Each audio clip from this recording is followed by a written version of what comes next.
Hello मंडळी, रुचकर रसायन व्लॉगमध्ये तुमचं स्वागत आहे।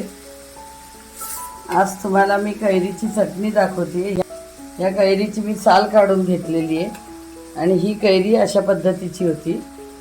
आंबट कैरी आहे, हापूसची कैरी आहे अशी घेतली।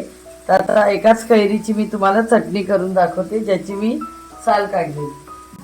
ते कैरीचं मी साल काढून घेतलं। आता याचं देठ काढते आणि आपल्याला ही कैरी किसून घ्यायची।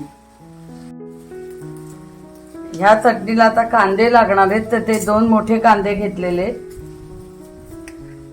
आपल्याला आता कांदा पण किसून घ्यायचा आहे। याच्या साली काढून घेते मी आणि हा कांदा पण किसायचा आहे।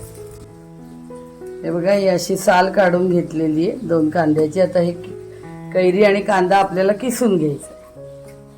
आता ही किसणी घेतलेली आहे, बारीक किसणीने आपल्याला कैरी किसून घ्यायची आहे। बघा, अशा पद्धतीची बारीक आहे। बारीक साईडने आपल्याला किसून घ्यायचं। तर कैरीचं आपण किसून घेऊया। कैरी उभी कैरी धरा।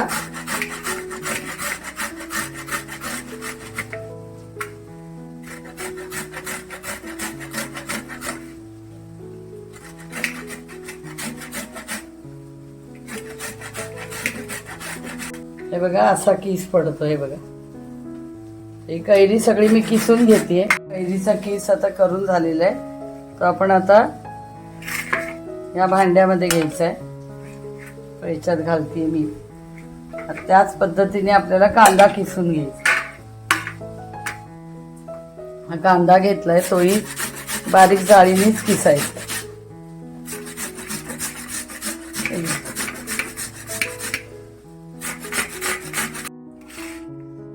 अशा पद्धतीने हा बघा कांदा किसून घेतलाय मी। आता पूर्ण कांदा किसून घेते मी। असा कांद्याचा मी किस करून घेतला किसणीवर। तोही आपल्याला या किसलेल्या कैरीमध्ये टाकायचा आहे। आता आपल्याला गूळ किसून घ्यायचा आहे। आता हा गूळ घेतलाय, तो किसून घेते मी। हा गूळ किसून घेतलाय, तोही आपल्याला ह्याच्यात घालायचा आहे। तर हा गूळ मी घालते याच्यामध्ये।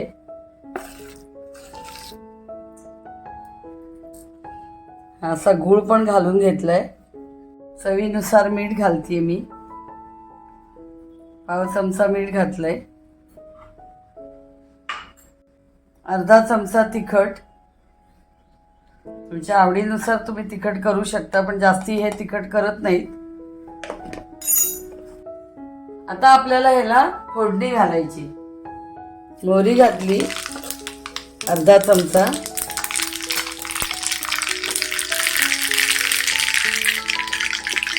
थोडा हिंग आणि हळद। छोटा 1 चमचा हळद घातली।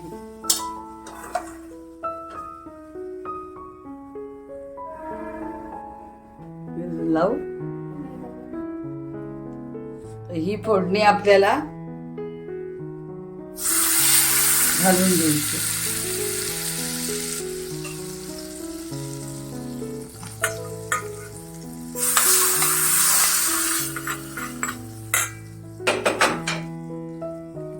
आता हे मिश्रण आपल्याला कालवून घ्यायचंय। अतिशय सुरेख लागते ही चटणी। कांदा, कैरी, गूळ फोडणी घातल्यावर आंबट, गोड, तिखट अशी ही चटणी लागते। गूळ किसून घातला म्हणजे पटकन विरघळतो, लगेच खायला मिळतं। तोंडी लावणं म्हणतात डाव्या साईडला। त्याच्याबरोबर पोळी, अतिशय पोळी, फुलका, तुम्ही पुरी खाऊ शकता।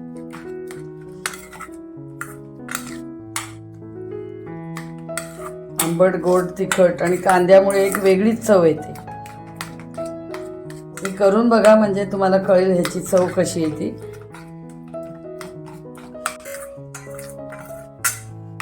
आपला आता गूळ सगळा विरघळलाय बघा, रंग किती सुरेख आलाय।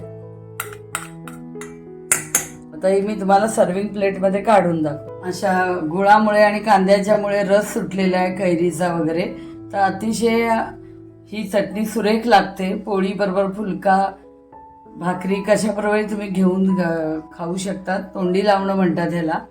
तुम्ही ही चटणी जरूर करू बघा.